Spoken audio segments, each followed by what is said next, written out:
Hey, I was reading within the last couple of days about Gary V, whose last name I won't try to pronounce because I know I'll get it wrong, who is the host of Wine Library TV, and about how he is the unsnobby wine guy, a wine guy that's not a snob, and got me thinking about a project I've been wanting to start for a little while, having to do with my website, The Intersection, which is at clarkwoods.com/intersection,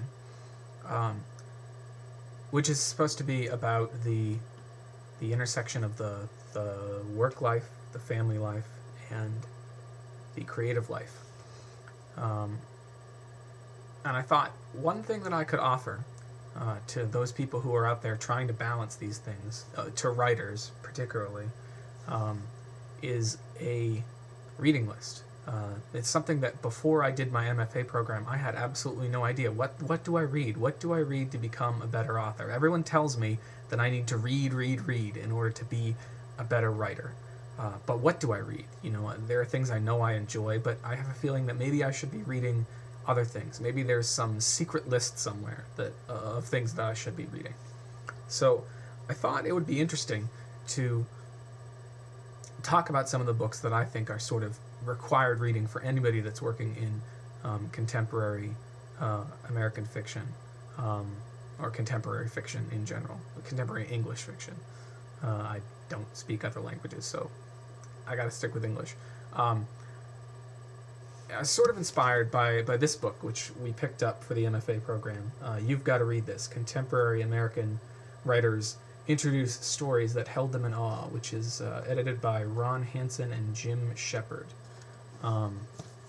Here's a shot of the back of all of the various authors who are in this. Joyce Carol Oates, Tim O'Brien, you've got Samimi Tan, who else do you have on here? Sue Miller, Laurie Moore. Oh no, these are the people that are introducing. Sorry, you don't get all those people. Those are the people that are introducing things. But you've got James Baldwin's Sonny's Blues, which is a great short story. You've got Raymond Carver's Cathedral, another great story. You've got Dickens, Chekhov, Cheever, James Joyce's The Dead, which I was going to talk about today, but I kept trying to come up with a way into that an unsnobby way into that, and I just couldn't. I was having a hard time. We'll get to that eventually. But this is a great book. You've got to read this. And that's what the title of this series is going to be. You've got to read this, and it's going to be my recommendations on what you've got to read. And what do I know? Well, what do I know? I did my MFA at Lesley University in 2003 to 2005. I teach a class at Lesley now I taught a class this semester on English Comp. Next semester I'm teaching one on writing and the literary arts, which is more of a lit class. I work for an organization, the Association of Literary Scholars and Critics, and I have published one book on my own a few years ago, Those Little Bastards, and I am working on a book right now. So those are my qualifications. Hopefully good enough for you to at least hear what I'm saying, you know? All right.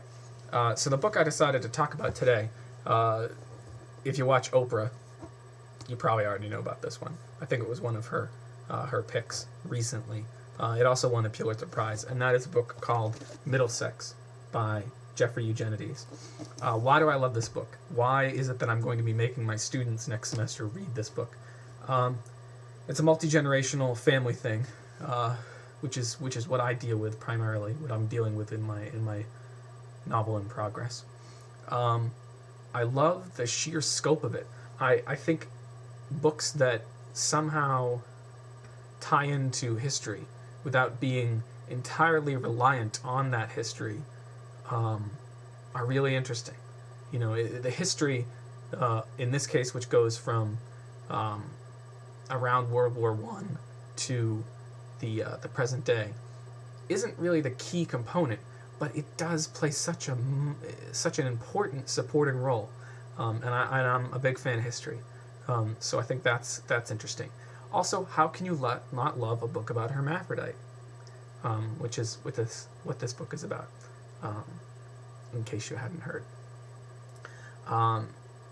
And I think I'm going to read just the beginning of it because it's one of the best opening passages that I've ever read, and it's just brilliant. And I think it'll give you an idea of what is in store for you if you decide to pick this up, much better than any summary that I might give you. So, let's see.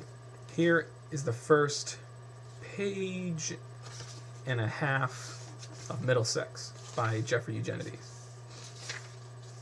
The Silver Spoon. I was born twice. First, as a baby girl on a remarkably smogless Detroit day in January of 1960, and then again as a teenage boy in an emergency room near Petoskey, Michigan, in August of 1974. Specialized readers may have come across me in Dr. Peter Luce's study, Gender Identity in 5-alpha reductase pseudo-hermaphroditism, published in the Journal of Pediatric Endocrinology in 1975. Or maybe you've seen my photograph in Chapter 16 of the now sadly outdated Genetics and Heredity. That's me on page 578. Standing naked beside a height chart with a black box covering my eyes. My birth certificate lists my name as Calliope Helen Stephanides. My most recent driver's license from the Federal Republic of Germany records my name simply as Cal. I'm a former field hockey goalie, long-standing member of the Save the Manatee Foundation, rare attendant of the Greek Orthodox liturgy, and for most of my adult life, an employee of the U.S. State Department. Like Tiresias, I was first one thing and then another. I've been ridiculed by classmates, guinea-pigged by doctors, palpated by specialists, and researched by the March of Dimes. A red-headed girl from Grosse Pointe fell in love with me, not knowing what I was. Her brother liked me too. An army tank led me into urban battle once. A swimming pool turned me into myth. I've left my body in order to occupy others, and all of this happened before I turned 16.